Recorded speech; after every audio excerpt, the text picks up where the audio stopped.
Suzanne. She's a medic. She's really good. Station 21.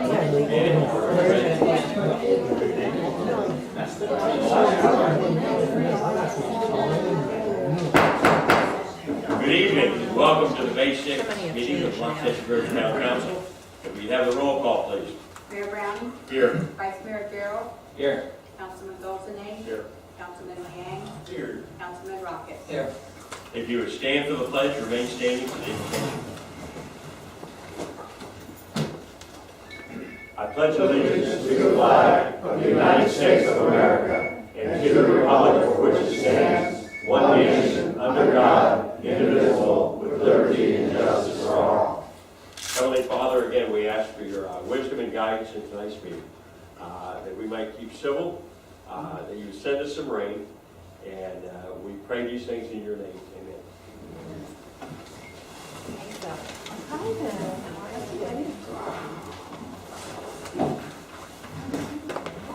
All right, I'll entertain a motion for the approval of the agenda. Well, I'd like to have something removed if possible. For Okay. consensus. Consent agenda, line A, authorization for execution of contracts by Mayor Brown for the management contract. We had a long discussion. I think we came to an agreement that we were going to extend their contract for a year, but I also thought we came to an agreement that we needed to get with them, talk about the contract in case we needed to make some changes in it, because there were a few of us that was dissatisfied with certain parts of the contract. So we've got 5 months before the contract is up. So I personally, I've been invited to talk to management, and I told them when I have the time, and I will take the time, but I don't want to be rushed. I'm going to sit down and tell them where I'm coming from and what I expect out of them. And I believe they addressed that they would like to talk to the whole council on an individual basis. So we need to do that. We don't need to vote on this tonight. We need to remove it, and we'll vote on it before the contract is up. Hopefully after all the council members have their meeting and they're satisfied with what's going to happen to the future. okay. Mike? I was going to say, just a point of order, what you would do then is you just pull it from the consent agenda, and then you can deal with it separately after you vote on the consent. Okay, so you're they want to pull it from the consent agenda and make an agenda item. Yeah. You would just take it up right after consent. All right, everybody all right with that? Also, Okay. I'd like to do the same with the piggybacking of the road. Everybody all right with that? no, I can't vote for it.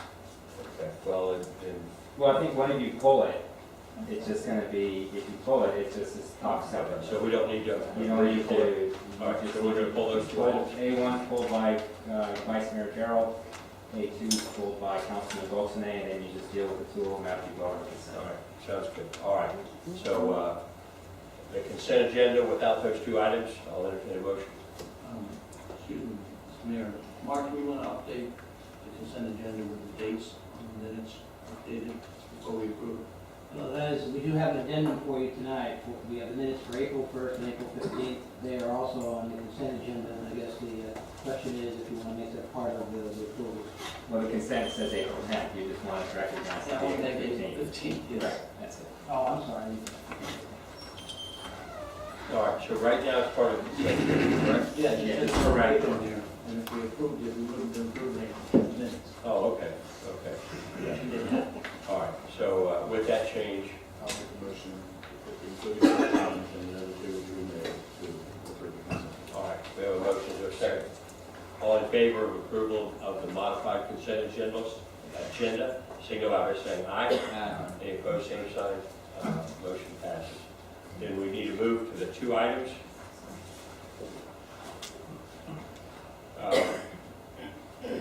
One was a professional services agreement.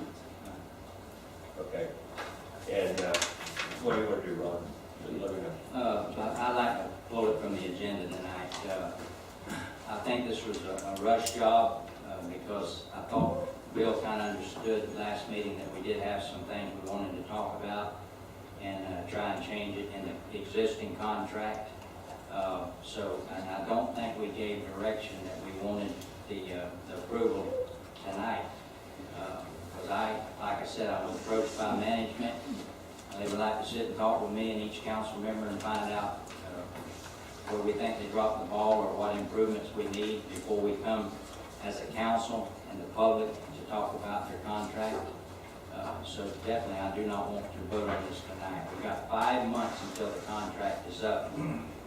I said that even if we had gone out for RFPs, we should do it 60 to 90 days prior to the end of the contract, to give everybody time to move in or whatever. So here we are 5 months, and we want to reissue the same contract that we may have a few problems with. So that's why I want to put it off until we have time to put some thought into it. Okay. Do we need a second on this? We're going to vote on. Well, the motion is to pull it from the agenda. You could table it, but then you have to have a motion to put it back on the agenda, and that's probably not the most flexible thing. I'm So still make making. the motion to pull it off the agenda. Is there a second? I'll say. Okay, second by Ryan. Discussion by council. I had thought that this was as a result of one of our council members making a motion to renew the contract for a year, and that had passed. That's my understanding. Now, I know we talked about talking to them about some things that we wanted changed, but I didn't know that we were changing the contract per se. That was not my motion to amend the contract in any way, other than the I thought the motion was to renew for a year. First was to renew for 2 years, and then it went to renew for 1 year. You know, that does not negate the fact that we can meet with them and talk about the issues we can change, but that was my thought. Mike, am I wrong or am I right? Well, you passed the motion to renew it for 1 year. There was conversation about discussing items with them, and that's why it's here before you tonight to authorize the signature and see what you want to do with that discussion. All right, It was to renew it for 1 year, and so the document that's been presented tonight is a renewal for that 1 year. Okay, so we have a motion and a second that we pull it from the agenda tonight and discuss it. It'll become an agenda item at a later meeting. If the motion passes, we might want to have some direction from the council on what you want the next step to be. All right, Ron? One last comment, and I'm speaking for myself, I can't speak for the rest of these guys up here, but I was blindsided at the last council meeting, okay? The meeting in April, on the 18th, this was put under old business, management services was put under old business for discussion. It wasn't put under old business for decision, okay? And I know Tom's pretty strong about getting upset when we put things down for discussion and we try to make a decision on it, and sometimes I'm bad about that. So like I said, I felt like I was blindsided. I want to put some time in this, and 5 months away before their contract is up is too long for us to be approving it right now. Okay, we have a motion and a second to pull it from the agenda tonight, and I'm assuming that we will, in the future, we will agree with it again. One comment, Mr. Mayor, if I can ask Ron to modify his motion and second to modify it accordingly. If we move this to be on the agenda of the first meeting in June. Okay, you're all right with that? No, I'm all right. That'll give me a little bit more time, and I'll set aside time to meet with management, but that's how I would have preferred July, but no, I'm flexible. June will be fine. Okay, Brian, all right with that? So the motion really is to postpone this to your first meeting in June. Right. I'm still a little concerned that we made a motion and we passed it to renew the contract. Now, all this is going to be a discussion on the fine points, so we can try to come to an agreement. Bill? Mayor, Mr. Mayor, I really object to that because as the one who made the motion, it was not to engage in a negotiation session and then ultimately decide. It was to sign an extension. The reason was to remove all of the indecision and the lack of them knowing what's going to be so that we can actually keep some employees working there for any period of time, so that, and they don't just consider it a revolving door. And when you don't give anybody a future, they're not gonna sit there and wait on it up until 5 minutes before. This is a backdoor way to destroy the deal. And I object. So, you know, but that's how I see it. And I didn't blindside anybody. I don't tell you all what I'm going to do because I'm not allowed to. Okay, so I'm sorry you didn't know. And I think it'd be appropriate to listen to Mr. Underwood. Nope. Mayor, Council, as you're aware, we have many employees for a small firm. And given the shortness of time, my instruction or my advice to them will be to seek other employment as quickly as possible. And we will not be participating in a future with the town of Los Angeles Groves, given that discussion that is occurring. I thought we had a vote. It seemed to me it was 4-1. We were going to move forward. Apparently, I'm not willing to put at jeopardy the employees to wait till June, and maybe they'll find a job between June and October. That is not enough time to find a job in this world. The unemployment is still very high, jobs are not easy to find, and it's not fair to them. It doesn't personally affect me. It is not fair to them to only give them 90 days or 120 days. They need as much time as practicable, and I think I've spoken to you as well as the other council regarding the honorable thing to do would be to tell us that they don't want us to be there, and we would move on, and they could start searching for a job. But the way I understand it, the deal is already made. We have already voted to renew your contract for a year. And So that's a done deal. I mean, if we're talking about some of the things that we would like to see kind of changed, or you guys step up to the plate in something a little bit and not in another, I think, is that what we're talking about? Because as far as I'm There's concerned, still the possibility by this arrangement that No, in June, no, that they can no, just there's not get the contract, no, from what I there's understand. not. No, there's not. We passed the renewal of the contract. So Okay. what I would suggest is that everybody meet with the management company and voice your concern, you know, and let's see if we can resolve it. As far as I'm concerned, the contract has already been renewed for a year. Well, then the whole Mike, idea. am I right? The idea of you not signing it is the problem though, because if you're not gonna sign it until we've had a discussion with them, then of course, it's a situation in which we're holding back your signature until they agree. So really, they're then under duress at that point, instead of where we're at, which is, the deal is the deal as it is. In Robert's rules, I know the person that wants to bring it back up has to vote on the prevailing side. So if Ron voted for the renewal of the contract, He could bring it back up he can bring it back if he up. was on the prevailing side. I don't want to bring it back up. I want us to discuss it. Okay, hey, and first of all, part of your management company, Bill, said that you needed 60 to 90 days to be fair with everybody. Now, hey, you need to get your, no, that was your partner, all right? No, hey, maybe you weren't here that night, okay?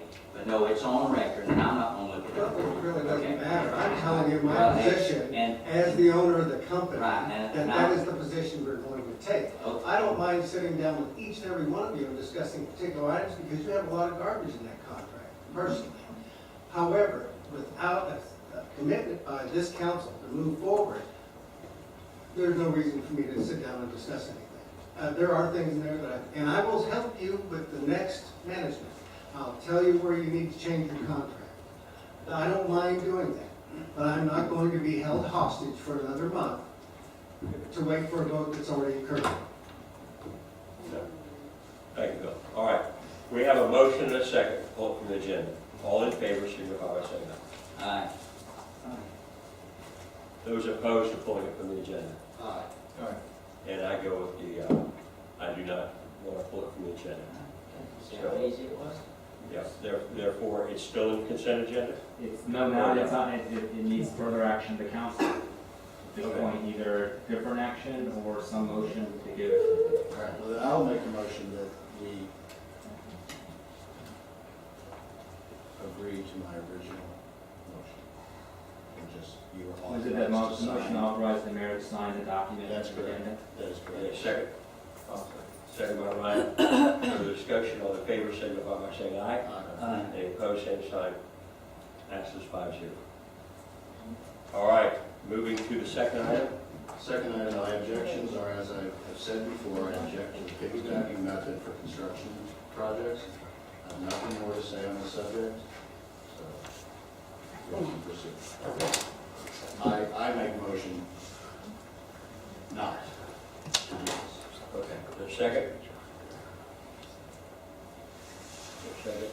Okay, motion dies for lack of second. So, we're, I'll make a motion that we approve the piggyback contract. And authorize the mayor to sign.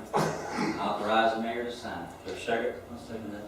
Okay, second by Jim. Further discussion? All in favor, signify by saying aye. Aye. Any opposed, same sign. Aye. Okay, passes 4-1. All right, moving to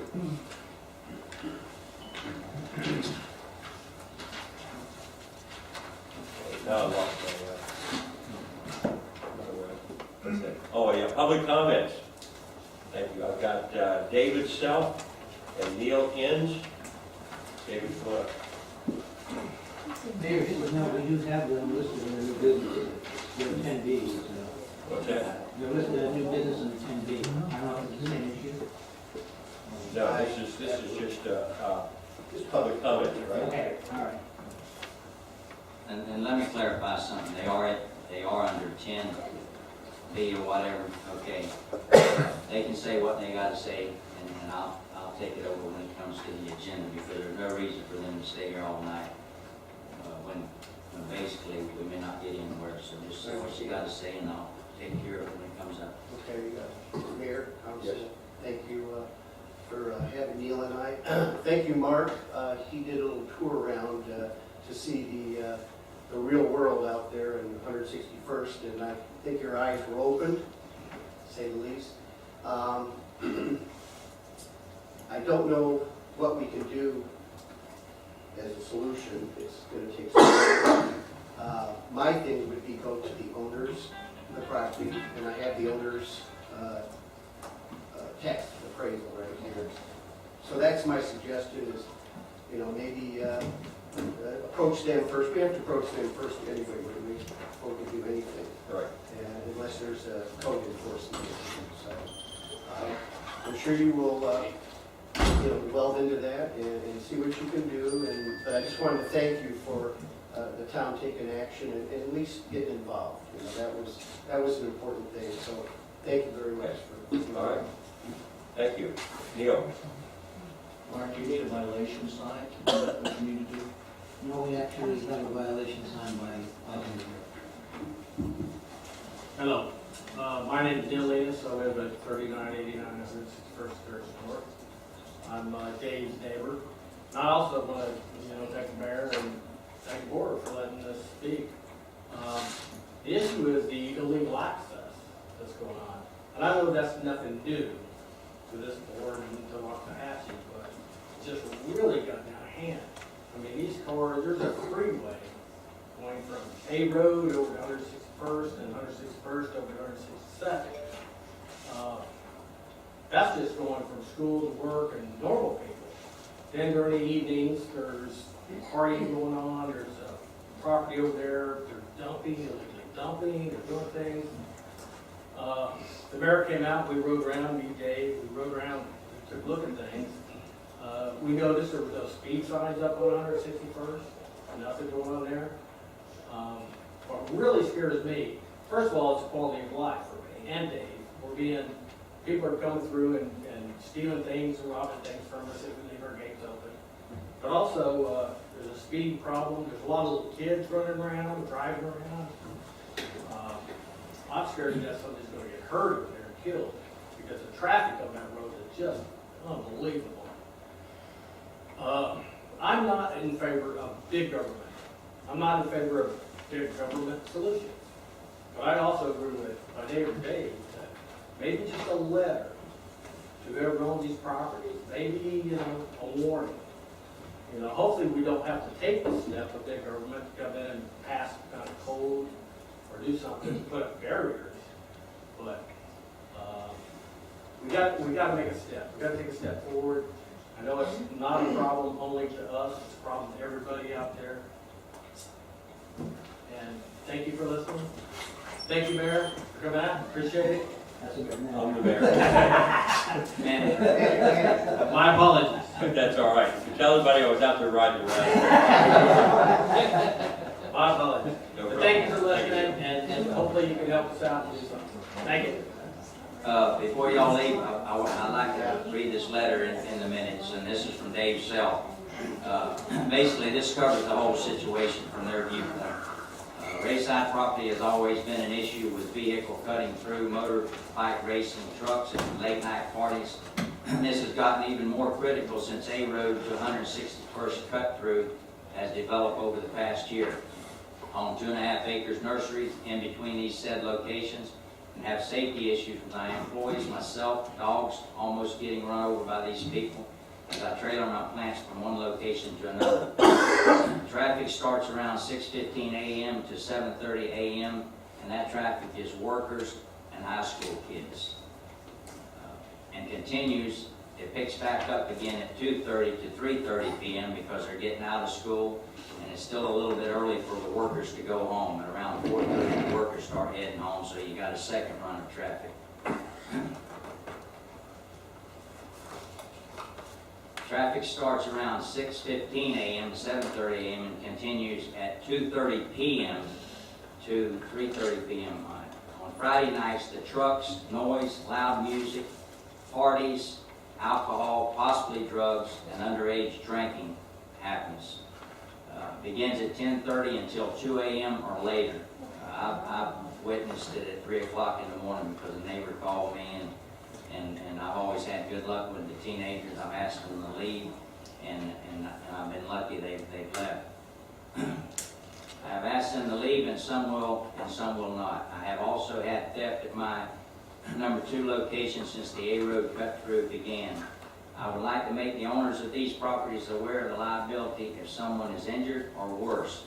Removing the culvert on 162nd and properly posting this action would be a start. A guardrail along the west side of A Road would also be a start. I look to PBSO and the council for remedy to this increasing dilemma. And when we get into it on the agenda, I've got a little bit more to tell you, but you guys can head out. Thank you for coming. Okay. Presentations. Terry Moore. Honorable Mayor, Council, Terry Morgan is your external auditor.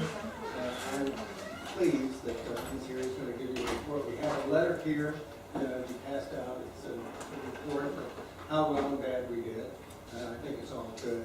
I would like to tell you that your assets grew by $1.5 million this year as a result of the district deeding over the OGen roads. So now you have $1.5 million more in assets, not that you can sell them, but you do have $1.5 million more. And you did end the year on a positive note about $77,000. Go ahead.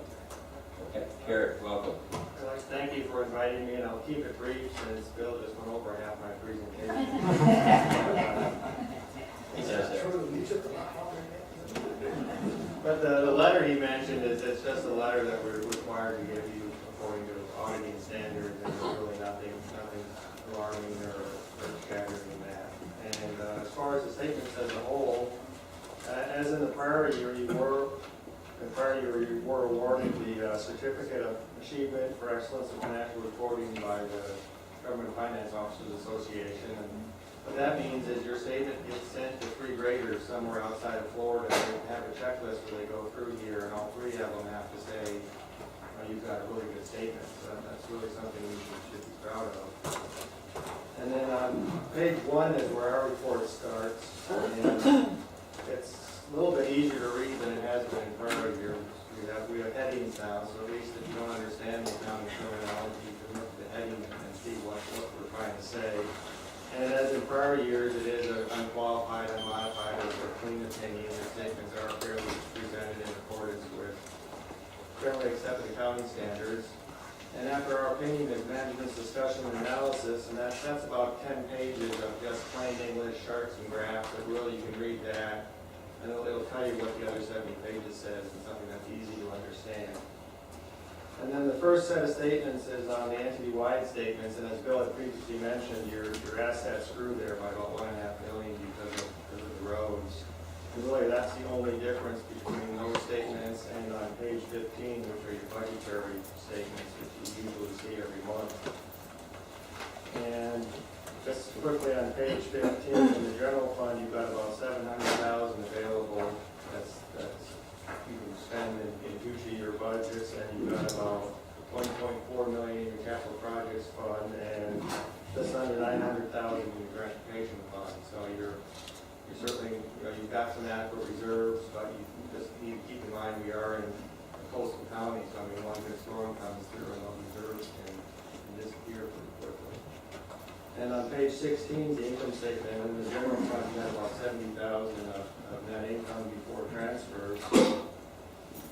And just jumping to the end of the other reports, and we've got a report on internal control, and we really had nothing to report there. We have a management letter that's required by the Auditor General, and again, we had nothing to report there. So it's really a clean audit, and I'd like to thank management for making the process fairly quick and painless.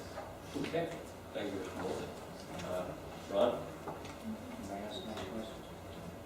Any questions? Right, here's the first one. Terry, on page 11, it would be 139 of 250 on us. Economic factors and next year's budget and rates. How do you come up with that? And here's the reason why I'm asking you. It says, the town of Wasatch Groves anticipates that the total assessed property value will decrease about 6% for 2014. Now, I've heard on the news, I've read in the Post, probably over a month ago, that the property values and stuff have increased anywhere from 12 to 18%. And what I see in Wasatch Groves is foreclosures being bought up right and left, remodeled, rebuilt, and I see the values of Wasatch Groves getting greater. I talked to 3 real estate people today, and the guy gave me one example. I'm not going to figure it out in percentage, but on A Road where I live, okay, at 2804, 10 acres sold a few months ago for $210,000. All right, this past week, 9 acres sold for $275,000, and the 9 acres was in worse shape than the 10.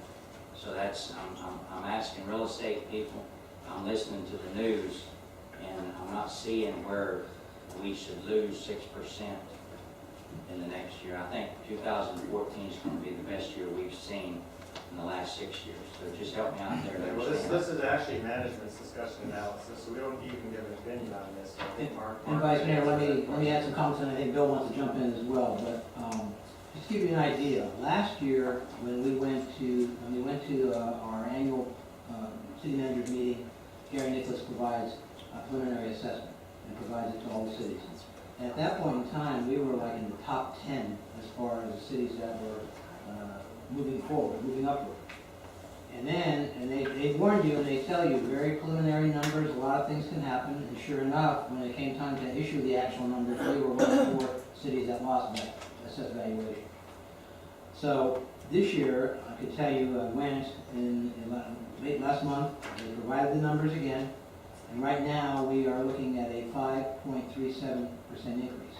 In fact, no city has lost valuation at this point in time. Again, the property appraiser reminds you there's a lot of factors that go into play, and based upon last year, the only thing is we don't want to be overconfident that we're going to see a good number. I would hope that number stays or gets even better, but that's just something I wanted you to be aware of because that's what we're living with right now.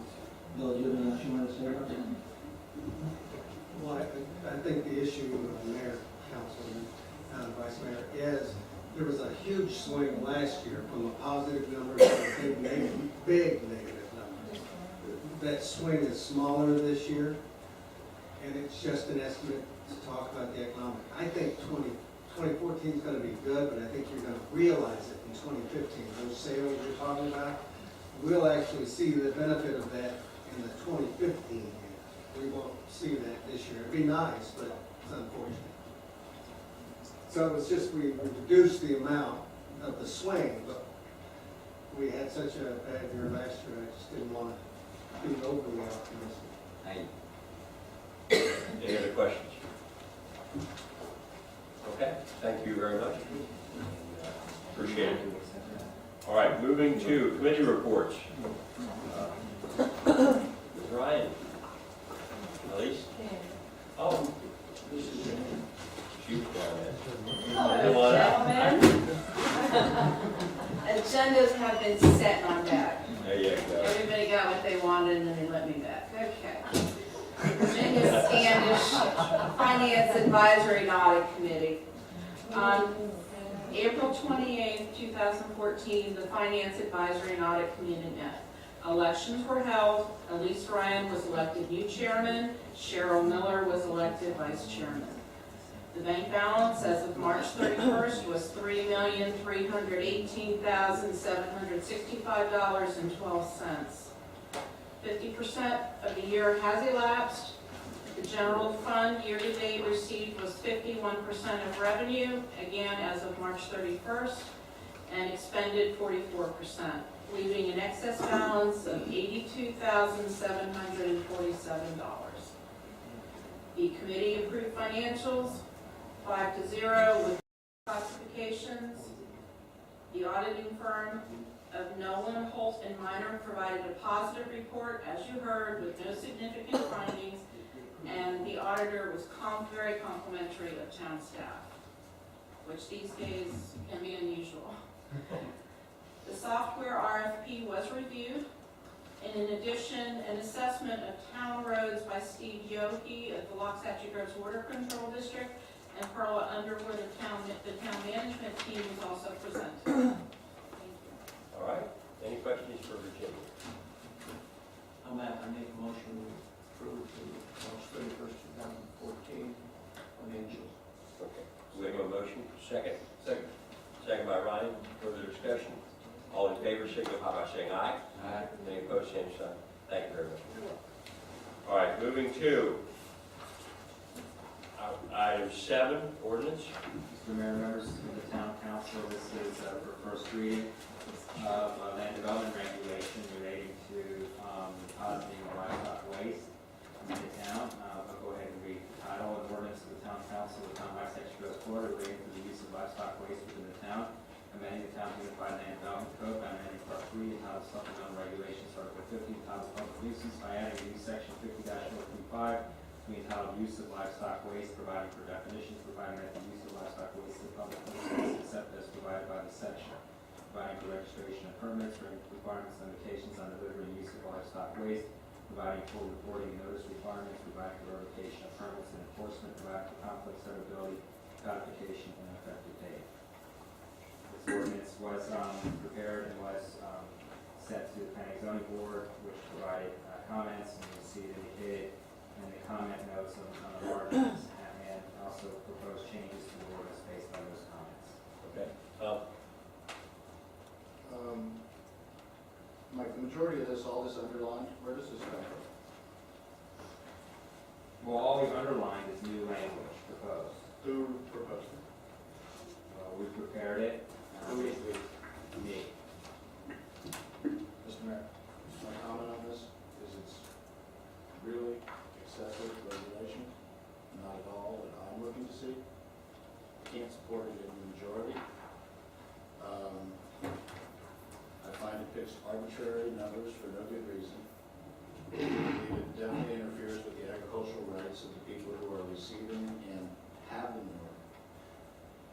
I believe that it makes illegal the simple act of one neighbor taking a wheelbarrow from their property to the next, and makes you unable to do that without getting a permit from this town.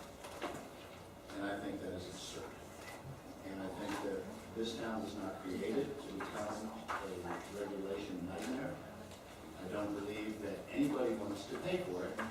I don't believe that anybody's happy when they get code enforced about things.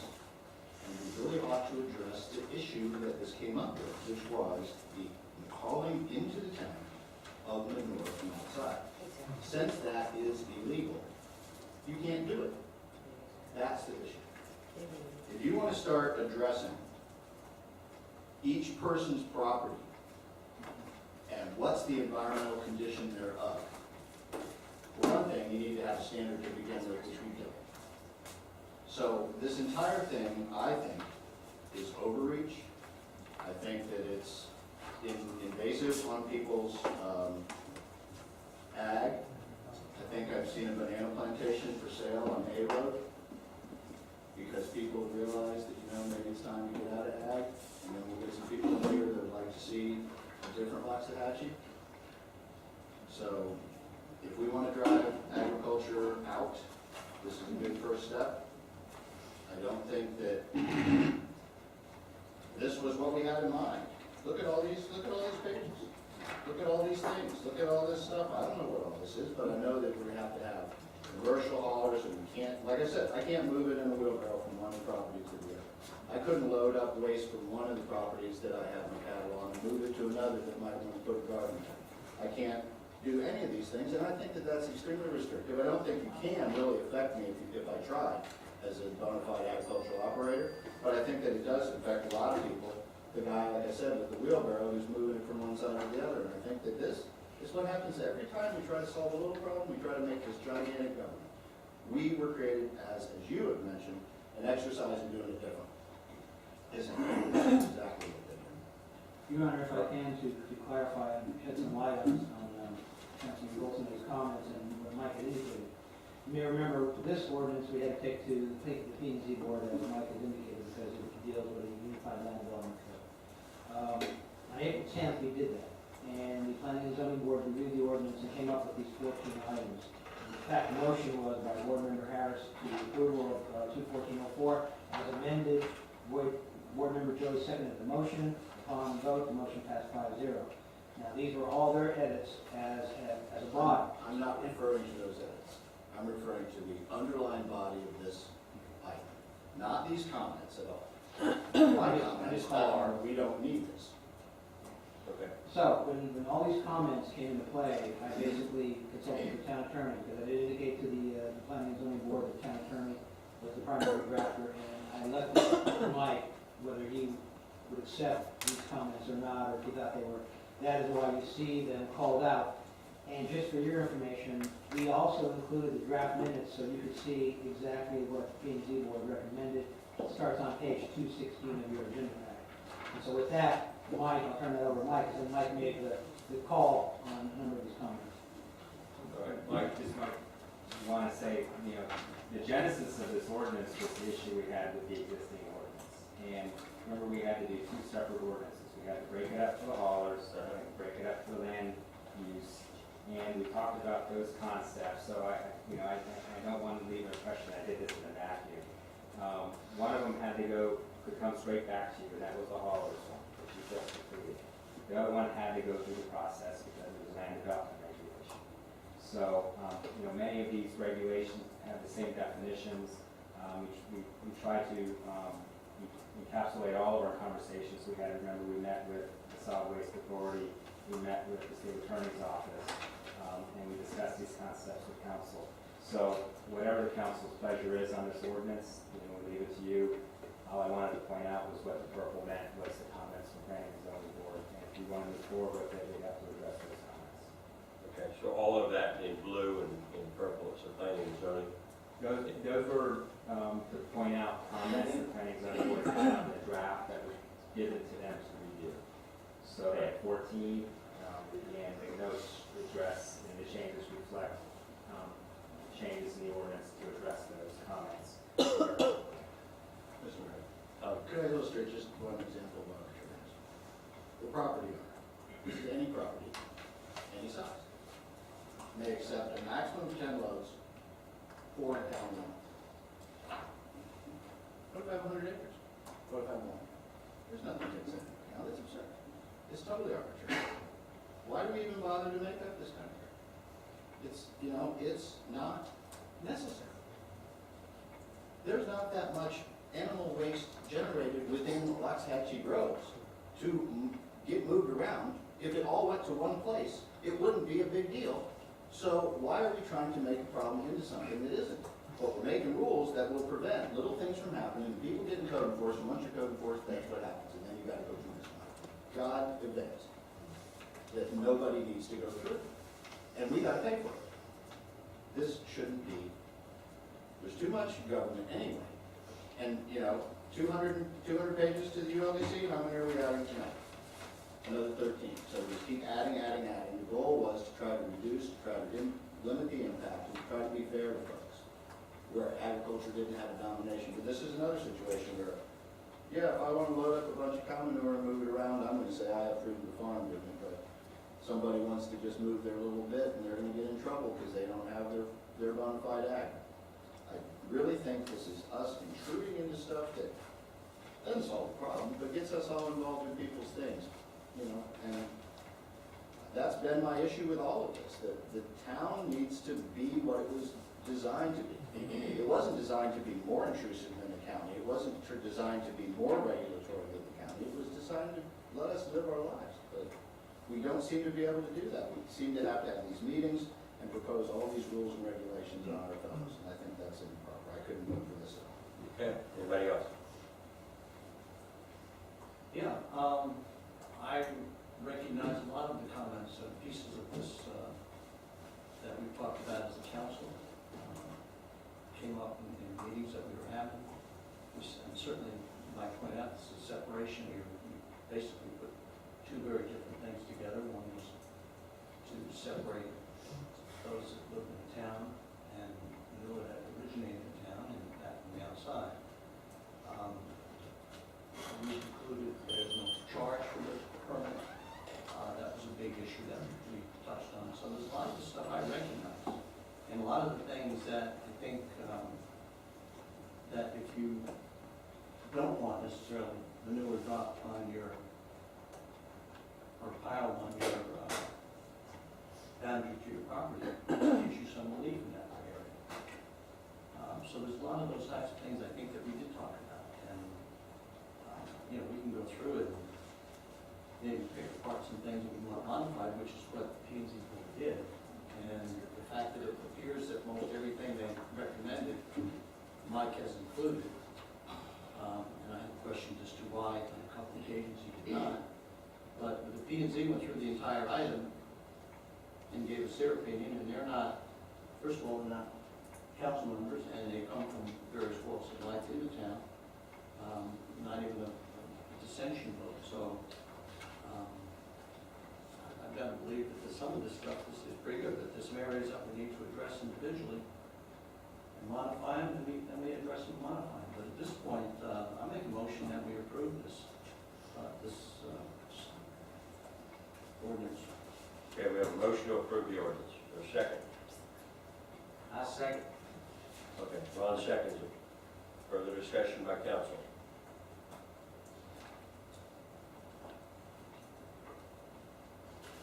Any other thoughts?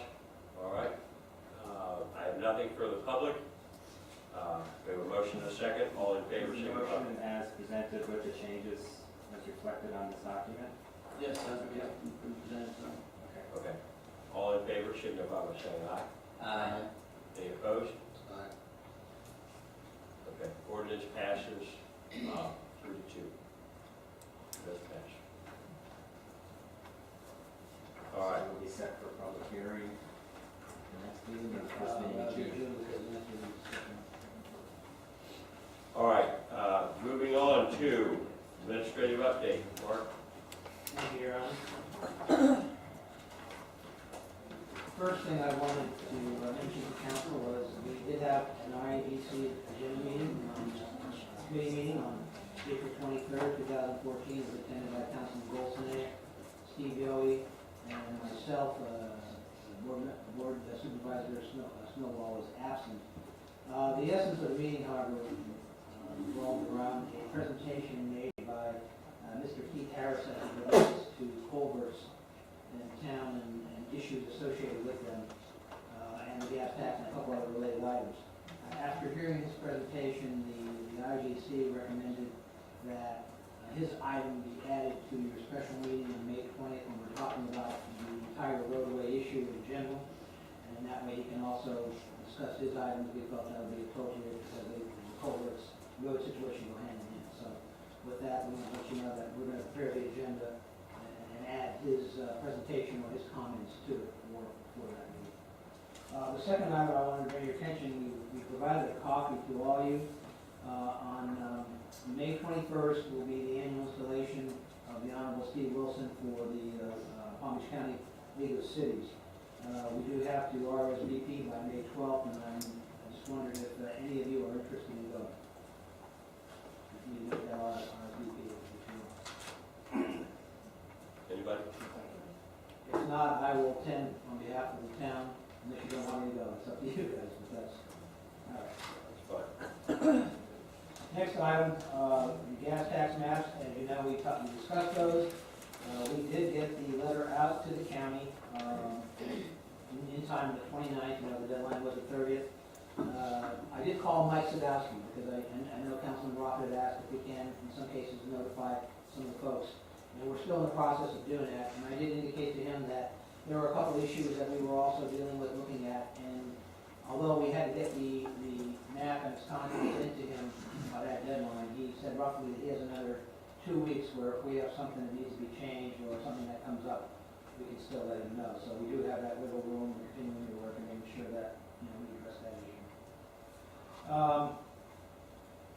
At the last roadway Equipment Trails meeting, one of the things that's come up last couple of meetings has been the issue and the concept of roundabouts in Okeechobee being revisited. I know, you may remember you had commissioned Calvin Giordano several years ago to do a roundabout study on Okeechobee.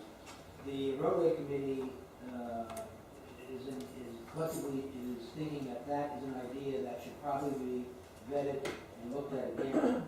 And what we did is, what we agreed to do is to hold on May 15th, 5 days prior to your meeting on roads, a joint workshop between the P&Z board and the roadway committee.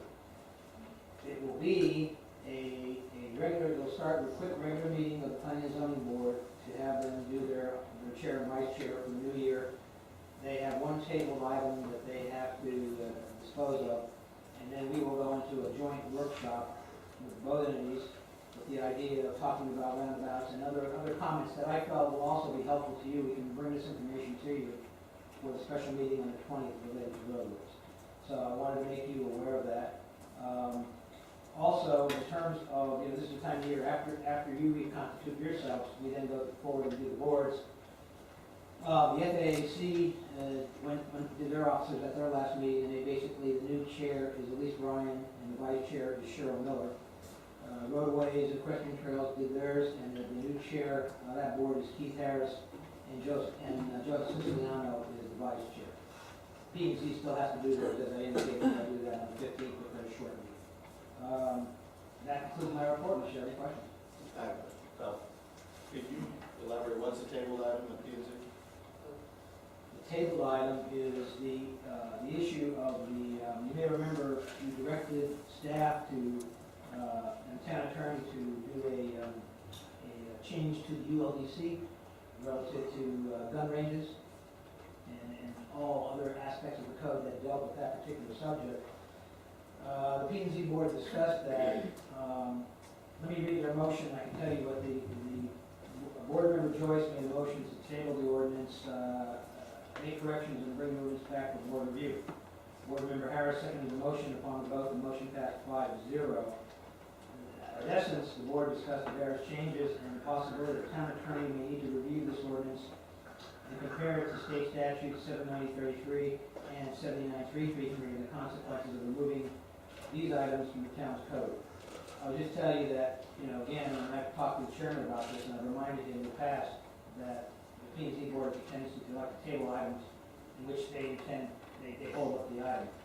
And normally I've tried to recommend to them that they should really try to either vote it up or down, because if we need additional review, the town attorney can do that as directed by you. So that's a tabled matter. And town attorney and I have discussed it. I believe he's in the process of re-reviewing those to make sure that, his opinion. Well, is not part of it. I hadn't provided the exact information, but of course, when you discuss this at the council, those statutes were thrown out in a discussion at that point, and it's been practice in a lot of municipalities instead of just leaving it in the books and ignoring it, to go out and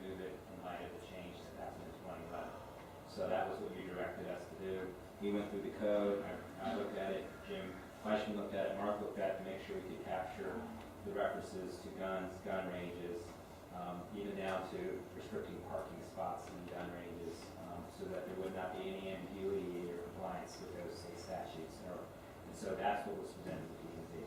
So I don't know what level of review the P and Z board may need. Did we have an ordinance at one time saying we couldn't have? And when was that ever put in? No, I'm sorry, what happened was, when you do your land development regulations, you do have, for example, a gun range in a certain zoning district, okay, like commercial, as opposed to your permitted uses.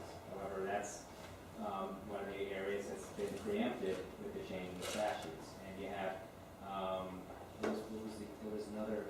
that was the one example, because this is a permitted I use. thought the gun range was a permitted use. No, but by listing it, you're saying it's not somewhere else, you're regulating it. Oh, okay. You say it can be here and not there, you say it can't be there, and therefore you regulate it. By saying it can be there, means it can't be somewhere else.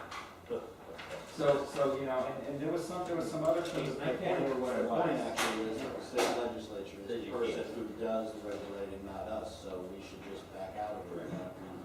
And there was a lot of cities that aren't happy with it, whatever, but they took it out of the books to avoid any confusion.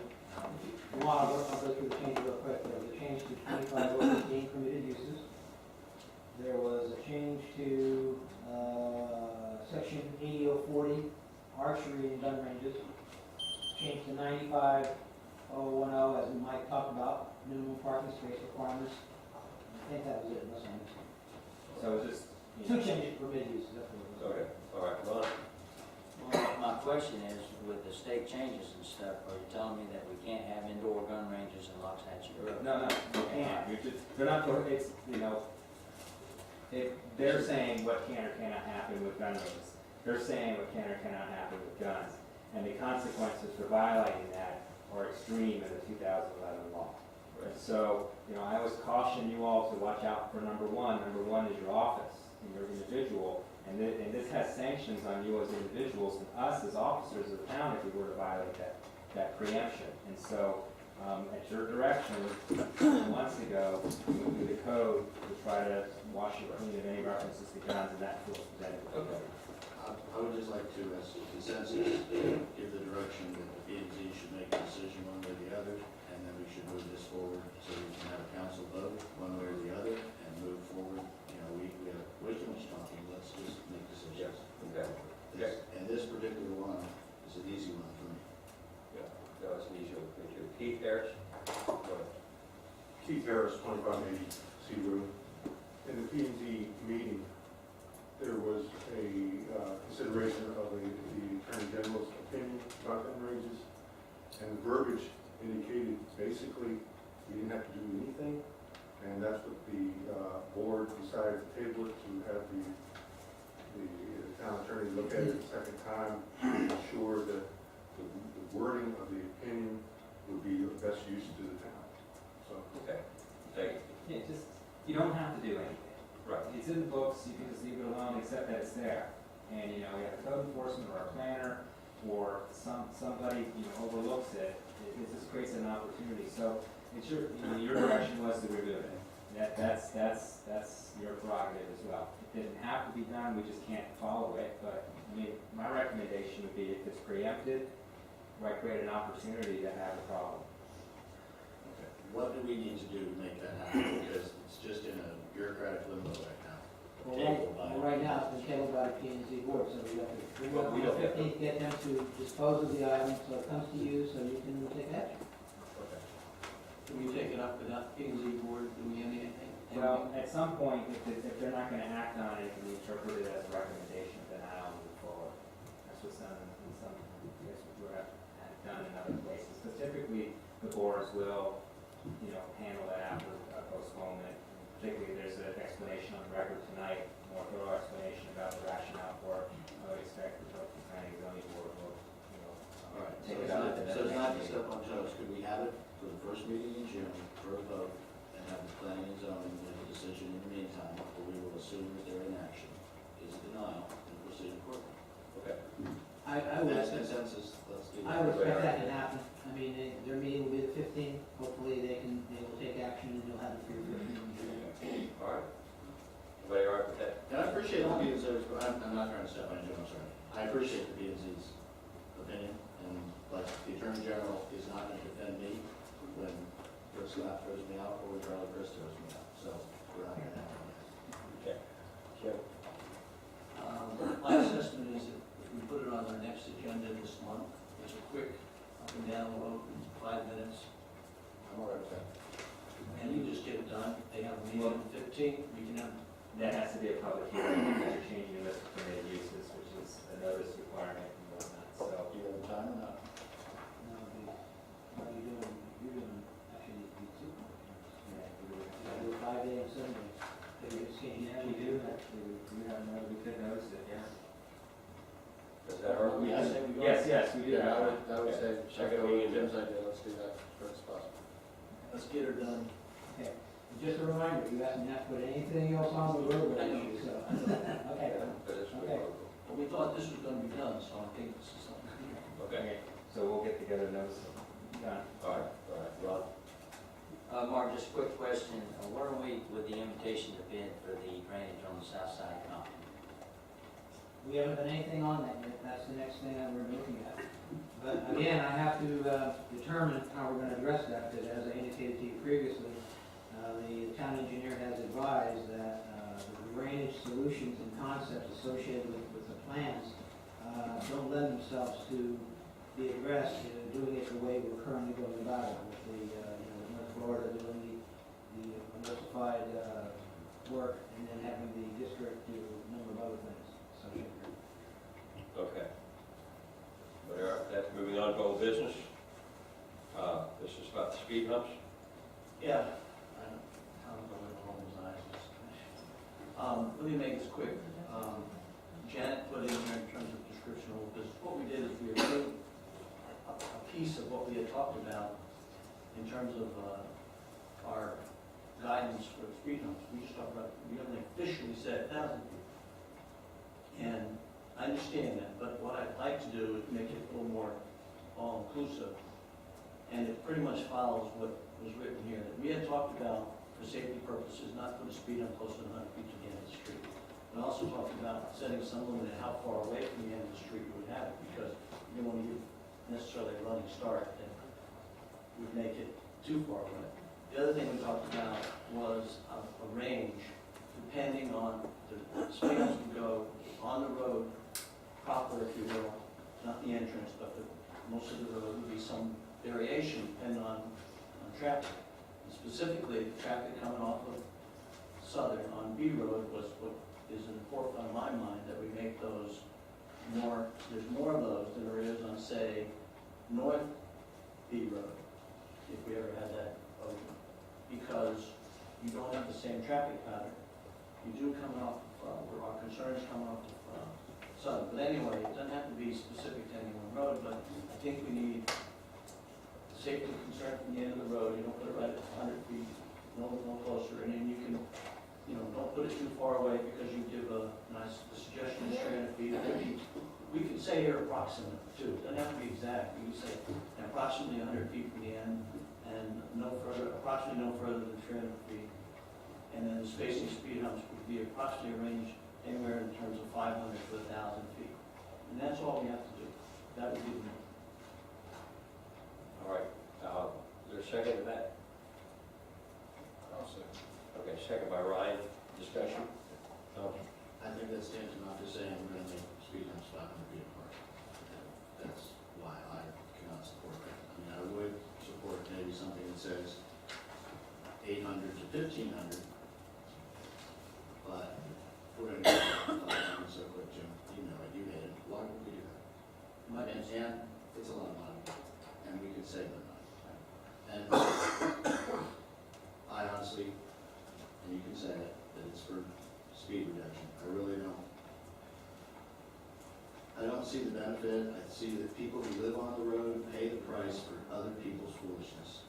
And I think that you condemn people who live on those roads as someone who had, as all you know, why would you do that to these folks? And just because they happen to live in proximity to the college, now they're going to suffer and go and go to these speed humps and everything? And that's the college is supposed to be a good thing. So come on, let's welcome it. Let's not try to make it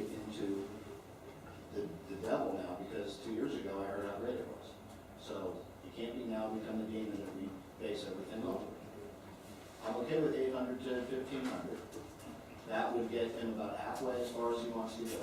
If you sat down and did the math, you'd find out that we save probably 2 or 3 speed humps out of it. I hope people can appreciate that. You know, I know there's people who live on B Road who would like that not to be put in, you know, so I can't, and I won't support the 500 to 1,000, but I think the 800 to 1,500 would be adequate. I wish to see you change that.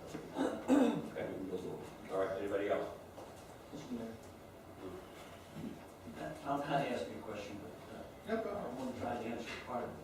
First of all, the biggest change I think we've made is the speed hump changes as far as their design. That to me was critical. And people that live on the high traffic roads have come to me and said, let's not make it 1,000, that's too far apart. So that's why it's in there, it's trying to take into account those that live on the roads. Yes, I'm sensitive to that. I think we've done something major with the design. I think if we give ourselves a leeway as far as range and approximation statement, then it could be, you know, whatever's reasonable. But I do believe that we will use at least 1,000 feet on many roads. And the 500 is truly intended to be, that's where we have feeder roads off of Southern.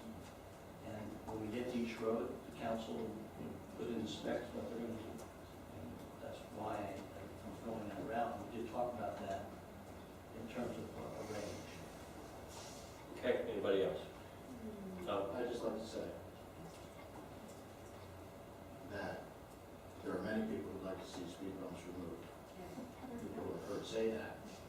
And this aside, I think that's something we need to be talking about on some of these roads, is looking at that exact thing, because some of them aren't, that have a lot of speed bumps are not high traffic roads, and see if we can't try to address that issue.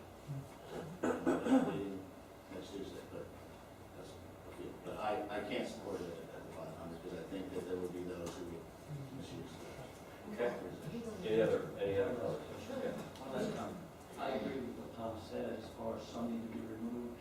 We need to consider making 1,000 feet on some of the roadways, which would mean taking off some speed humps and revamping the ones that are left. That's a possibility, certainly. So go with the 800, let's do that. That'll work. But I'd be happy, you'll be happy. Think about it. 500 to 1,000 will cover. Okay, we'll still do the 800. All right, anybody else? I think maybe one of the things we look into is removing is maybe grind down the top 6, 4 inches or something, flatten it out or something, whatever. Some of them I think are getting more than that. Ron? My concern is no matter what we do, we need to be uniform throughout Waxahachie now. We're gonna move them anywhere from 500 to 1,000 feet apart, and we don't need to be picking where we think the high, that we're making these changes because the residents came to us, and most of them, a lot of them do not want them, period. So if we just make a standard of 800 to 1,000 and try and keep them all in the 1,000, but you're gonna have to vary because of the driveways.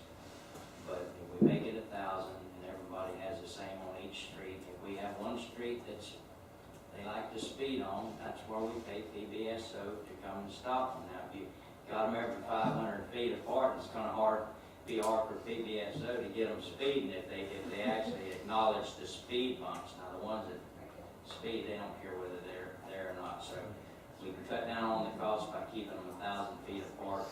And we're trying to tell the people that we want them to slow down. So we're serving 2 purposes. But Mr. Mayor, if I could, Oh, so we can support what Ron's saying there. Today, I was out looking at some road work, different issues around town. During that time, we were driving slow. Do you know that we were moving each time, we were not stopped at any point, we were just driving along. Do you know that we were passed on Collected Canal by a flatbed truck that went by us at probably about 40? And then on another one of these roads, I think it was Bryant, we were also passed by somebody in a Dodge that came around us and he just hit it and went as fast as he could.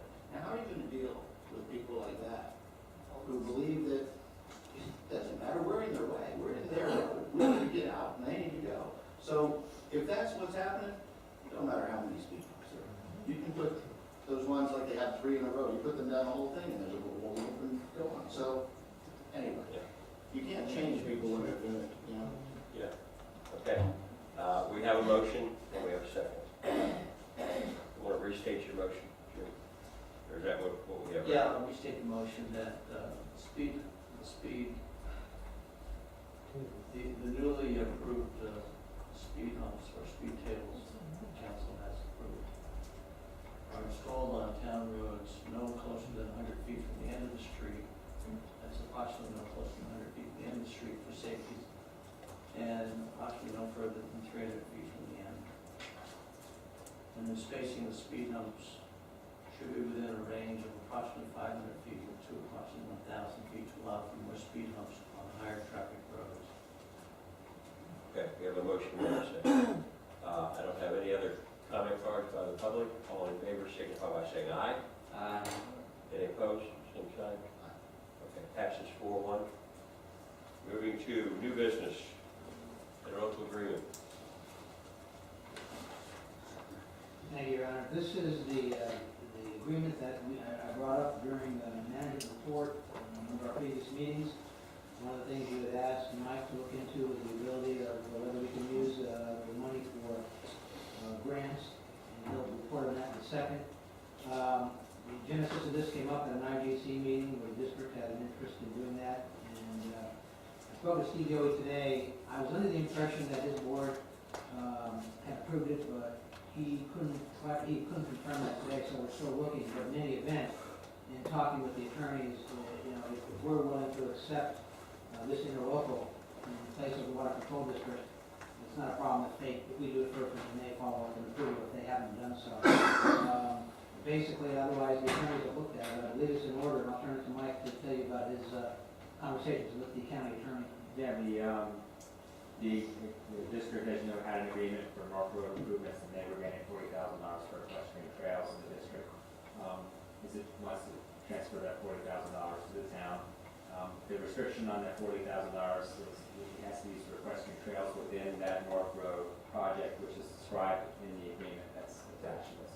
I did speak with the county attorney's office and Frank Palin, and the $40,000 would be available for matching grants or whatnot, but it would have to be related to work of at least that value going into that North Road. So, for example, we couldn't use this $40,000 for a grant application, put a horse show somewhere else. But if the grant was applicable to doing improvements in North Road and they needed a $40,000 match, and it was larger than that, we could apply this $40,000 to that. So, but they just want to see us use $40,000 for question purposes in the right way when we get to it. And that's fine, but why would they tie it up with a matching, or we have to come with it? Oh, no, that was hypothetical. I was just asked to ask about if you could use it for grant purposes. And the answer is yes, so long as that grant purpose involved improvements. Oh, got it. I apologize. They use it for our side of the We matching. use it for our side. Okay, So that was the question that All I right. was asked. I'll entertain a motion. Okay, Ryan makes a motion. Second. Okay, second by Jim. Further discussion by council? All And in it's favor? authorizing the signature once approved by Yes. this. All in favor, signify by saying aye. Any opposed, same sign, passes 5-0. Moving to item 10B. Ron? Mark, question for you. Have we got a game plan to stop this on 161st Terrace?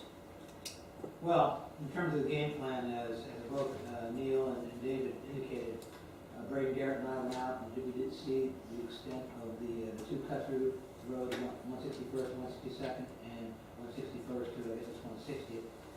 And, from my eye view of it, it appears that there are some violations that are indicative of dumping. And as I indicated earlier, when the gentlemen were here, Vice Mayor did come in and make a complaint. We've been looking and trying to find the property owners on the wayside, still on the wayside, is that correct? Yeah, and it appears there may have been either some deceased family members, and we're still pursuing that. I have spoken with Gus Elgin, our code enforcement officer. We can't find anything in our code right now which deals with the access issue. So there's nothing in the ULDC which indicates that even though, common sense would tell you that cut through is probably not appropriate, we really don't have a code regulation that would say, no, you can't do it. So we're kind of limited more to a code enforcement action at this point in time.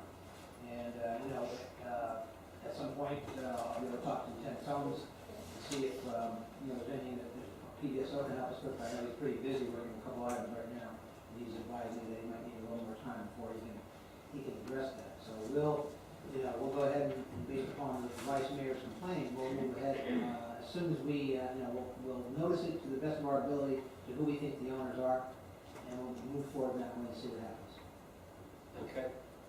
The only thought I had, Mark, I hear what you're saying, is if you find owners and you can talk to them, I would like to speak with them as to the issue that we have and see if they're willing to take some action or work with us to take some action and come back to the council and we can, discuss possibly what can be done. I would prefer if the owners would take action or to at least direct us to take action. If they're not willing to put up, say, a guardrail, maybe we do that. If that's approved, Oh, that's a great idea. I mean, we can put it on the road, you don't have to put it on their property, I would think, but.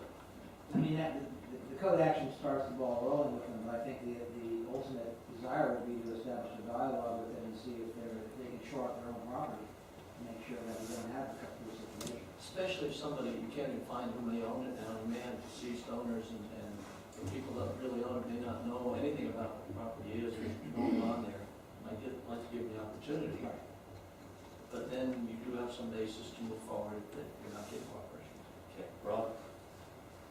With the consensus of the council, I'd like to work with Mark and code enforcement on this. First of all, the property owners are dead. Where Rayside's cut. There's one living hire, they call it, and that's the son-in-law that divorced the daughter that owned it. And her father mortgaged to her and one thing, but they're all dead now. What's happening in the last 8 to 10 years, people have been buying up the tax sales. So now you've got a person that owns the tax receipts, making anywhere from 12 to 18% interest. And they're not interested in selling those because that's the best way you can make money nowadays. So I spoke with Russ this afternoon, Mark, and you probably didn't have a chance to touch base with him because it was late in the evening. He was over there, he was checking out one property, which is the simple one, where they cut through from a road extension over to 161st. He's going to check, and he may have checked, but I don't think he had time today, but he believes that we can get that property for a road without a permit. Now, you wouldn't want to take a car on that road, but they're taking 4x4s, they are taking cars, they're taking 4-wheelers, but I believe that we can use that against the property owner. And the property owner seems to be hard to find, but there is somebody that owns that property. Now, his property borders another 6 acres that I used to know who owned it. But that 6 acres had like a little cabin and utilities and stuff on it. Well, those people only come on weekends. Well, they come one weekend and everything was stolen. Anything electrical was gone, the pumps, the cabin was torn up. So they basically came in from the one property to the other property and vandalized it. So Russ is going to check for me, and hopefully he'll let me know tomorrow that we can possibly get something with trespassing. Not so much illegal dumping on the one, but on the Rayside's cut through, it's obviously illegal dumping. You got 2 to 3 boats that have been dumped there in the pond. You've got trash, you've got all kinds of stuff. They party in both these places. Rayside is the worst. They party all night long, and most of the kids are underage. Most of them are high school kids. When I go out there, I check driver's license. They come from Wellington, as far as Lake Worth, Antana, and the acreage, because they don't have no place to go where they can spin their donuts and raise cane with 4-wheelers and have a bonfire and do stuff like that. Now, Lieutenant Collins has got enough on his plate, but I spoke with him this week. That is not a priority as far as him getting involved right now. But when he does get involved, it's not a hard thing to figure out. You've got PBSO deputies out here in 4x4 pickup trucks. They carry their 4-wheelers with them. They specialize in stuff like that. That's where the town will pay for it, and the trouble now is the PBSO goes out there. The residents call them at 2 in the morning when they have time. It's not a priority. When they get there, they get there. But the only way they can go in a squad car is 162nd, which is paved, or 161st, which is dirt. Now the kids, they're not dummies. If the squad car comes on 161st, they go out 162nd. If it comes on 162nd, they go out 161st. And PBSO by law is not allowed to pursue or chase anybody. And so, you know, it's a simple game plan. If the council will allow me to work with Mark and Lieutenant Combs when it comes time, we can stop it. All it takes is one time. You call it a bus, whatever you want to, and they'll know that they can't get away with it. I mean, they're good kids, they're just looking for a place to have fun. But at the same time, this town could be liable if we know about the situation and we don't make an effort to stop it, and some kid dies because he overdosed on drugs, or he gets run over by a 4x4 because he was drunk and fell out of it, and this happens at the Mudfest all the time, then I would think that we would be liable to a certain extent. So that's where we're at. What I wanted to ask Mike tonight is, I spent 30 minutes on the phone this afternoon. I called a guy that buys foreclosures. He builds all over Los Angeles. He takes a piece of junk and he builds it into a beautiful home and a horse barn and equestrian area and stuff like that. He gave me the name of they call it the hire, the son-in-law that is still alive. He lives in Royal Palm Beach. Now, by law, in a probate court, he's considered the only family to the Raysides. So by law, if he paid the taxes and stuff like that, he could possibly get that property back. Now what I'm hoping I'll hear from Russ tomorrow or the next day is that we go ahead and we start code enforcement. I sign both sheets for both sets of properties. That we file we start building up the code enforcements with liens and stuff. Therefore, the guy that's holding on to the tax sales that don't want to sell the property or don't want to buy the property because of the tax sales, then he's going to be pressured, because if we keep building up fines and stuff, then whoever takes the property will have to pay for those fines, I believe. Help me out, Mike. Well, no, a couple of things, you know. First of all, in assisting Mark, you're the complainant, and so we need you to kind of step aside and kind of investigate as well. That Mark can do that. The second thing is on determining who the heirs are. You know, you almost need to do a title search for this property, and you know, that's an expense I know the town wants to go through to do that, to confirm who has the legal right to this property. You know, if you have an heir over in Royal Palm Beach and some contact information, it's a good place for the town management to start. They might have the information that confirms they're the owners, and they'll take responsibility for it. You know, dealing with trespass, you need the property owner's permission to trespass the private property. So those are all things that if we can get in touch with this person and they can give us some reasonable basis they own the property, we might be able to get something done. Okay, well, nobody owns this property. Okay, so the guy that owns it is the one that has bought the taxes. Lately, he's the one that owns it. Okay? Now, hey, well, Eric, let me ask you this. Can I withdraw? You know what bothers me? Can I withdraw my complaint and let somebody step up to the plate and do the complaint so I can work with the town? Because I get tired of wasting taxpayer dollars doing title searches and stuff. Go ahead. Mr. Mayor, Can I do that? That's all I'm asking. One simple question. Can I withdraw my complaint and work with and work with the town if somebody else will step up to the plate and sign a complaint? Well, let me offer this. No, go ahead. I don't. What I was gonna say is, if you want to relinquish being the complainant, I mean, we have talked about this in the past. Council collectively can authorize me to move forward. I don't know if you want to take that step. I know I talked to the two gentlemen, I don't know if they want to take that step. You know, I think probably it's, you know, you're assisting them, so. The two gentlemen said, and Mark, I asked you, this has been over a week now. First thing I asked you was, you told me that we had to have a complaint. Somebody had to sign a complaint. A week later, nobody signed the complaint. Now both Neil and David told me that they would sign a complaint. Okay, now what bothers me is that you didn't get them to sign it when they were out there, but that's beside the point. But a week later, I come into the office to check on it, and basically, we're not moving anywhere. So I said, if all you need is somebody to sign the complaint, I'll sign the complaint. And you didn't make me aware, it's not your fault. I'll know next time that if I sign a complaint, then basically I'm not gonna be able to do anything for the people. My hands are tied. So, Okay, well, let me just say, first, because I didn't know you were gonna get this involved. Council had directed me to look into it, we were looking into it, we're trying to work with them. Obviously, I'm committed to trying to help the situation and resolve it.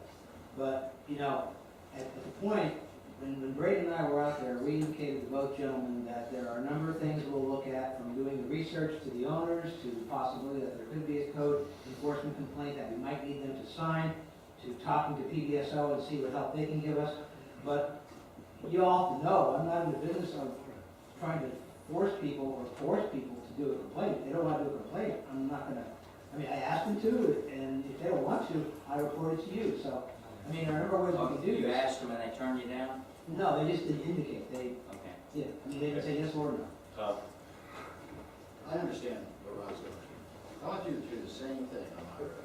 We had people out there, we had a spot in the woods that was called the Red Sullivan spot, because of all the side trucks and everybody in the beer drinking. You can still find them if you go out there and walk through it. I understand. I've been there at 3 o'clock in the morning when they're playing the music so loud you can't sleep with the air conditioning on. When you call the sheriff, they say, oh, there's just some kids from Royal Palm Beach sitting out here partying at the end of your road. That's public road, guys, there's not much you can do. Yeah, so I went through that, I understand. I got with all the landowners personally, because I came to the council, stood right there, and asked y'all to do something about it, nobody did. I don't believe that Lieutenant Combs was in charge at the time. Nothing happened though in all directions. So, we got the landowners involved, we got the place fenced off, and there's no more trespassing. It took 2 or 3 years after that fence was up before they finally realized and got the idea. And the same with the Anna Mann property and all the crap all over the ground over right there. But all that was done without government action, I gotta tell you. It was just done the way that I know Ron does things. He goes out there and he deals with it. And I appreciate that, because that's how I had to deal with it over here. But please, watch yourself with these folks. It's nighttime. You don't know what's going on. This is not That's 1970 right. Maryland. That's right. It's not a safe place to be. Don't do it as, these guys get paid for it. They got a gun, a vest, a taser, and now use it. I understand you have a gun too, but please, not in our name, okay? I don't, hey, listen, That's all I'm saying, not in our name. And, you know, I do sympathize, because I went through the entire thing. We should do something, but we have to stay within the bounds, because we can't just jump to somebody and say, hey, there's some people partying down here.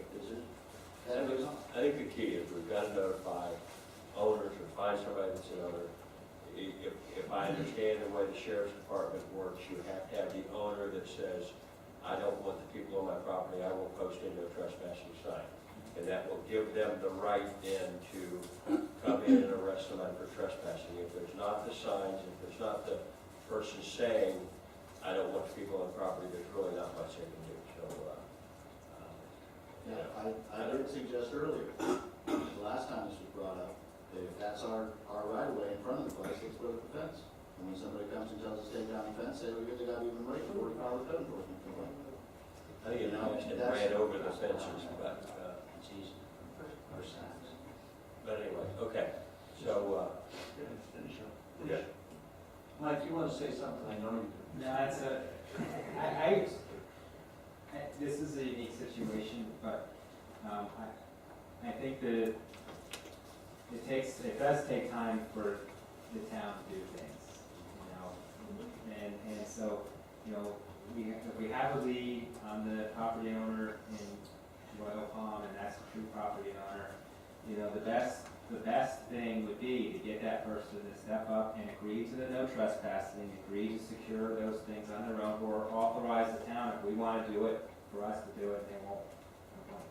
If they don't get that, then we need to get more creative. we need to either find the person, or we, if they're not the right person, we need to find the person. If they are the right person, if it's not being cooperative, then we need to go through these other measures to try to get the heads there. But, but it's right, without the property owner's consent, the sheriff's office can't kick them off the property. The property owner has to consent, and in order to enforce the trespass action, it has to be signs posted. And the guy with the tax deal doesn't own the property. Not until he asks for the tax. Yeah, Until he gets the tax. Until he asks for the taxes, and then gets the property instead of the taxes, so. A lot of time people play the game where they let it go to the end and they buy it right before the tax sale. That's what they did with the Inman property for years and years and years. Because they've got that much owed to them, so they're first in line to buy it. That's how they did it. Yeah, okay. So basically legally, then we can't do anything. Yeah, we're gonna contact the owner, and we're gonna get the owner to post it. I don't think you can do anything until you do that. That's what we ran into, Ron. No, when you tell me that you can't find an owner, okay, that's what I'm asking you. When you tell me after 2 or 3 weeks that you can't find an owner, is there anything that we can do legally? Well, That's what I'm asking. there is an owner. There is an owner. We just don't know if the person that we know in Royal Palm Beach is that owner. If that person is that owner, then we've got something. If that person's not the owner, we have to find the owner. If we don't find the owner, then we need to get more creative and maybe look at things that we can do from the town's property that you talked about here, the fences or whatever, or the complaints for noise, but they can't, without the consent of the property owner, go on there and clear off people. Can't do it. The sheriff's office can't do that. We do have a safety issue that affects our town. As much as, I don't want the kids out there drinking, I sure don't want any kids hurt. But the fact that they're having bonfires and the potential of starting a fire, a brush fire out there that will affect our town. If you have a bonfire, the fire department will come until you put it out. If you don't put it out, they'll arrest There's you. noise That's out what there, we you have want to to handle move that. on. Yeah. But to just boot them off the property without the property owner's consent. Honestly, our woods arson is a felony, and leaving the fire unattended, the person who started the fire, no matter whether it's on their property or not, $10,000 fine, a felony. It's not something to play with, so maybe the very existence of the thing, you get the fire department involved. Well, and I think that, Maybe you get that part of it shut down, and without a fire, you're standing around in the dark. well, and I think, yeah, and I think those are the things, if we approach the owner, if I agree, there is an owner somewhere that owns that property, they might be paying taxes on it, they don't know. Then we approach them and say, you're gonna be responsible for these fires, for what's going on, you could be sued, and. Fires, So are all the injuries, people at damage. that, so are all the people sitting there at those trucks are responsible for that fire, because somebody lit it. Yeah, And if when they go out there, they approach it, like, we're not just gonna let y'all go, we go out there like we're gonna do something, about it. You might, it's all how people are dealt with. okay. And they know they can get rid of it. All right, so the plan is you're still going ahead and trying to find the owner and get that right. We're gonna do that. Now, if Councilman Gerald stays as the complainant, we can do the code enforcement. But again, remember, we're citing probably maybe bad information, we don't know. That's something that still has to be researched. And we're still trying, and we checked with the property appraiser. They didn't have any information, which that'd be your first, that's your first logical step to go. They didn't have any information other than what's on their system. So, we may have to go and try to look at something further. That's our money to do that, so. Those are my steps right now. So Mike, if I withdraw my complaint, somebody else that I have to get involved. I asked you that question a while ago, you didn't. Do I know that? It's just Yes, that you're you're on on the the record. record filing a complaint against this person, so you might have a perceived bias. Okay, Whether you do have a true bias or not, a perceived bias. So I would recommend that. I recommend staying the course right now. You can work through Mark as the complainant and say what you're doing, like any complainant could do. And not investigate or assist in resolving it. So keep on, just like any complainant has a right to, just like any councilman has a right to. I'll definitely keep on. Okay. All right, moving on to closing comments. Public? Nobody? Town attorney, Mike? No report. Okay. Town council members, Jim, start Thank everybody for coming, most, everybody seemed to stay, that's because it's probably only 8:30. Yeah. Right? Thank you for the short meeting. Okay. Ron? Thank you all for coming, and I'm disappointed that we talk and we can't do anything for people in this town sometimes. Have a good night. Tom? I don't believe it. Okay. And I've got an application for somebody that's interested, Lori Danowski. Is she still here? But she is interested in the position for me on the RETAC committee. So she has a lot of experience with horses. Making that appointment?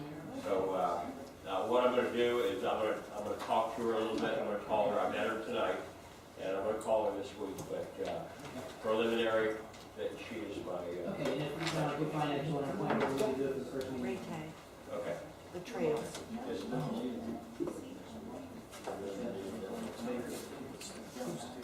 Yeah. May 15th is going to be the joint workshop between P and Z and the roadway committee, and May 20th is your second meeting of the month, that you have determined the special meeting for discussion of roads. All right. And all the related issues for roads. So we need to get this on the agenda to vote for her as my, or to, You want that? Point. huh?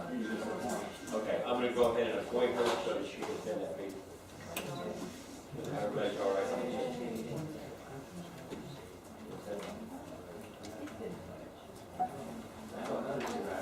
We never voted on it. We didn't, you got to be kidding. Okay, I hope you already done that. I thought we had to.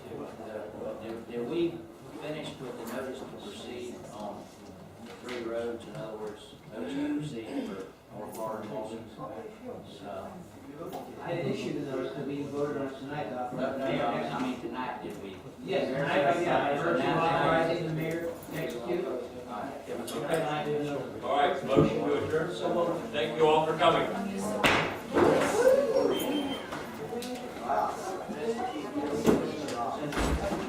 Hope you get feel better. Good luck.